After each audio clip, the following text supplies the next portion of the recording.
रजनी बहू, तुम्हें इस घर में कोई प्रॉब्लम तो नहीं है? नहीं नहीं बाबूजी, यहाँ मैं बहुत खुश हूँ। सब मुझे बड़ा प्यार करते हैं। तुम्हारी जेठानियां तो मुझे कुछ काम करते हुए नहीं दिखती। कहीं वो सारे काम तुझसे तो नहीं करवाती? नहीं बाबूजी, ये सब काम तो मैं अपनी खुशी से करती हूँ। मदन लाल के 3 बेटे थे, जिसमें से 2 बड़े बेटों नीरज और सूरज की शादी अमीर घर में हुई थी, जबकि सबसे छोटे बेटे की शादी गरीब घर की लड़की रजनी से हुई थी। और ये मदन लाल की पत्नी सरला की मर्जी से हुआ था।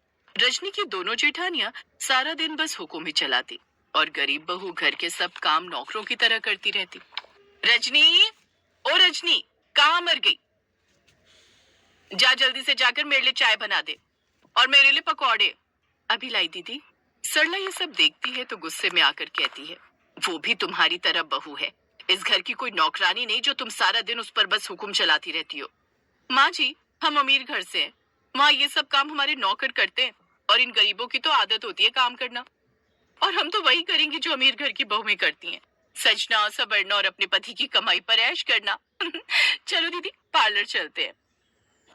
उनके जाते ही सरला रजनी से कहती है, बहू, मैं एक नौकरानी रखवा देती हूँ इस घर में, नहीं तो तेरी ये दोनों जेठानियां ऐसे ही तुझ पर ऑर्डर देती रहेंगी।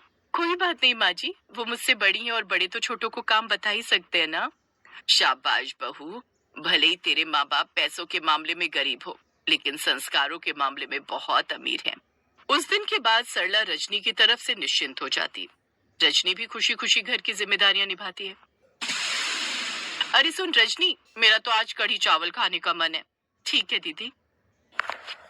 ओए, इतनी जल्दी कहाँ की पड़ी है? सुन जरा, मेरे लिए पराठे देसी घी में बनाना, समझी? बेफिक्र रहिए दीदी, आपके पराठे मैं देसी घी में ही बनाऊंगी। इसी तरह रजनी घर में सबकी फरमाइशें पूरी करती है, अपनी पसंद छोड़ सबकी पसंद का ख्याल रखती है। मगर उसकी संगत का अंकिता और सोनम पर कोई असर नहीं पड़ता। बहुओं की ये हालत देख मदन लाल बड़ा दुखी होता है। अमीर घर की होने का मतलब ये नहीं कि अपनी कोई जिम्मेदारी ही नहीं समझेगी। ये सब तो माँ बाप की कमी है, जो बेटियों को पैसा तो खूब दिया लेकिन संस्कार नहीं दिए। लेकिन लगता है ये सुधार अब हमें उनमें लाना पड़ेगा। एक रोज मदन लाल जब मॉर्निंग वॉक करके लौट रहा था, तो उसकी नजर एक बोर्ड पर पड़ी, जिसे देखकर उसके दिमाग में एक आइडिया आ गया और घर आकर उसने सभी बहुओं को बुला लिया। कुछ दिनों में छठ पूजा का त्योहार आने वाला है और शहर का एक बड़ा बिल्डर गरीब लोगों को पकवान खिलाने वाला है। इसके लिए उसने एक प्रतियोगिता रखी है जिसमें 100 तरह के पकवान बनाने वाले को पूरे 50 लाख का इनाम दिया जाएगा। ये सुनकर तीनों बहुओं के मुंह खुले के खुले रह गए। जिसका बनाया हुआ खाना जजेस को सबसे ज्यादा पसंद आएगा, वो उसे पूरे 50 लाख का इनाम देंगे। लेकिन शर्त यह है कि पूरे 100 पकवान बनाकर तैयार करने हैं। 50 लाख का इनाम सुनकर दोनों बहुएं बहुत खुश हो जाती हैं। उन्हें तो पैसों से प्यार था। वो जल्दी से इस बात के लिए हाँ कर देती हैं। अरे इतने पैसों के लिए मैं 100 या 200 पकवान भी बना लूं। लो, भला जिससे एक वक्त की सब्जी नहीं बनती, वो बनाएगी 100 पकवान। क्या कहा तुमने? कुछ नहीं भाग्यवान। आजकल सबको चाइनीज खाना बहुत पसंद है, इसलिए मैं चाइनीज डिश ही बनाऊंगी। मैं तो मोमोज, चाउमीन, ढोकला ये सब बनाऊंगी और जजेस का दिल जीत लूंगी। वैसे भी आजकल लोगों को यही सब पसंद आता है। देख लेना, ये 50 लाख मैं ही जीतूंगी। मेरे हाथों का बना हुआ छठ पूजा का खाना अगर छठी मैया के भक्तों को खाने को मिल जाएगा, तो इससे ज्यादा खुशनसीबी मेरे लिए कुछ नहीं होगी। जहाँ गरीब बहू प्यार के सामने पैसे को कुछ नहीं समझती, तो वहीं अमीर बहुओं के लिए पैसा ही सब कुछ होता है। रजनी बाजार जाकर व्रत का सामान लाती है, साथ ही छठी मैया का व्रत रखती है।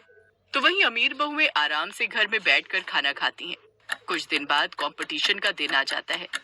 अब वो सभी उसी जगह पहुंच जाती है जहां अंकिता और सोनम सबके लिए विदेशी पकवान यानी चाइनीज खाना बनाने लगती हैं। जहां रजनी 3 घंटे में ही सारे पकवान बनाकर तैयार कर लेती है, तो वहीं दोनों अमीर बहुएं अभी भी चाइनीज खाना बना रही थी। जैसा कि साफ तौर पर जाहिर है कि 100 पकवान बनाकर रजनी ने प्रतियोगिता जीत ली है, लेकिन फिर भी पहले हम इसका भोग छठी मैया को लगाएंगे, जिसके बाद इस खाने को टेस्ट किया जाएगा, जिसके बाद कोई फैसला लिया जाएगा। भोग लगाने के बाद जैसे ही वो खाना चखते हैं, रजनी का खाना बेहद लाजवाब होता है, क्योंकि वो उसने किसी लालच से नहीं बनाया था। जबकि दोनों अमीर बहुओं का खाना बेहद ही बेस्वाद होता है। गरीब बहू 100 पकवान बनाकर ये कंपटीशन जीत जाती है और पूरे 50 लाख का इनाम जीत जाती है। लेकिन रजनी उससे ज्यादा ये देखकर खुश थी कि उसके हाथ का बना हुआ खाना छठी मैया का व्रत करने वाली सभी औरतों के मुंह में जा रहा है। उसके सभी ससुराल वाले उसके लिए बहुत खुश थे। वहीं अपनी हार देखकर उसकी दोनों जेठानियां शर्मिंदा होकर वहां से चली जाती है।